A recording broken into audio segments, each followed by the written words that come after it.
The COVID surge is hitting our local hospitals hard, causing delays for non-COVID emergency care. Good evening and thanks for joining us tonight. I'm Steve Price. And I'm Kirsten Holmes. COVID hospitalizations have almost tripled in the past month, now up to 943 after another 54 were added overnight and another 9 were admitted to intensive care.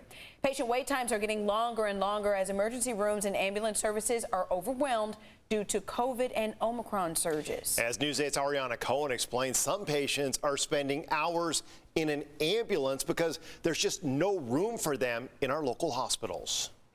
Longer wait times has forced paramedics to provide more than emergency transportation, caring for patients outside of the hospital until they can get in, which some say they aren't getting compensated for.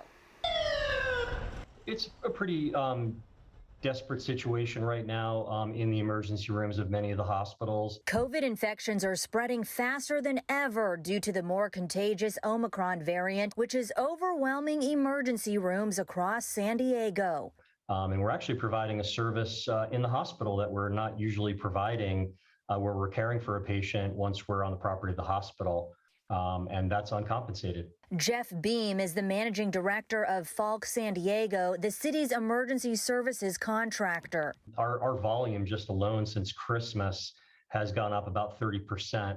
And, you know, we associate that with COVID, where people are getting sick and they're sick enough to have to go to the hospital and certainly sick enough to be calling 911. Patients are having to wait even longer. Our delays at the hospitals, which were averaging around 90 minutes, has doubled since that same time as we've seen COVID grow since then.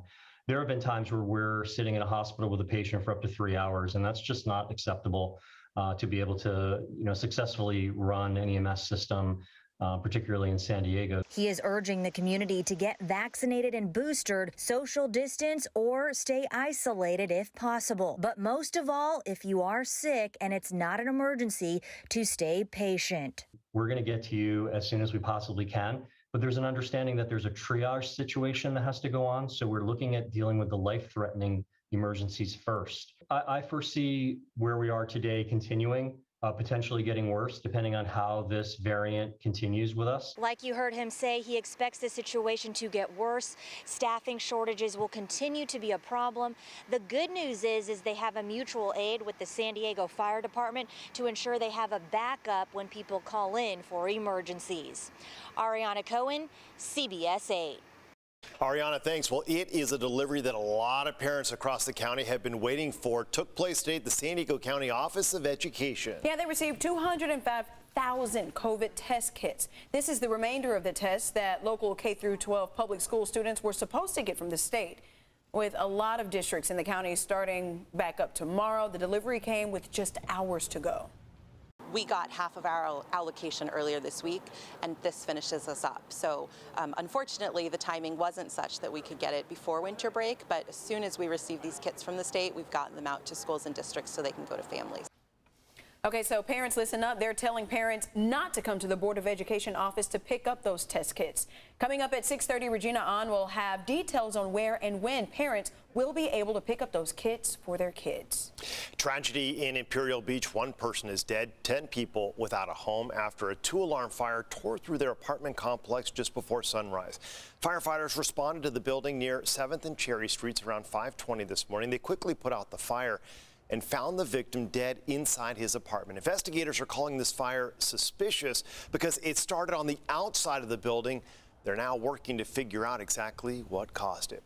Flames also raced through an apartment in Spring Valley, happened just after 8 last night on Grand Avenue. By the time firefighters arrived, both floors were fully involved. One person taken to the hospital for smoke inhalation. 5 adults, 2 children, and 2 dogs have been displaced. The cause of that fire also unknown at this time. Well, it was about as perfect as you can get for a Sunday in January. And rumor has it, it might get even warmer. I like that rumor. Meteorologist Sean Stiles is here with a first look at that microclimate forecast. Hey, Sean. Good evening, Kirsten and Steve. You guys have been listening to the railway, right? The weather railway has been bringing in the information. We got up to 69 today, 3 above average. It looks like, as you said, going to be getting warmer. We could use some more rain as The rainfall total of what we've received and what we should have are starting to get a little bit closer. Part of the reason for the warm up is this offshore flow that is already starting to bring winds over the mountains. They will pick up overnight and into tomorrow. But boy, I got to tell you, temperatures are really going to ramp up here. Look at this. This is coastal 72, so we'll go 6 above average.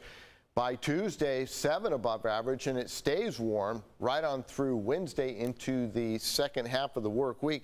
Look at these temperatures on Monday, but Tuesday, some spots might touch the low 80s. So those warmer inland microclimates, if we get all the right mechanisms coming together, I think we could see some 80s. I'll have the reason why coming up in just a bit.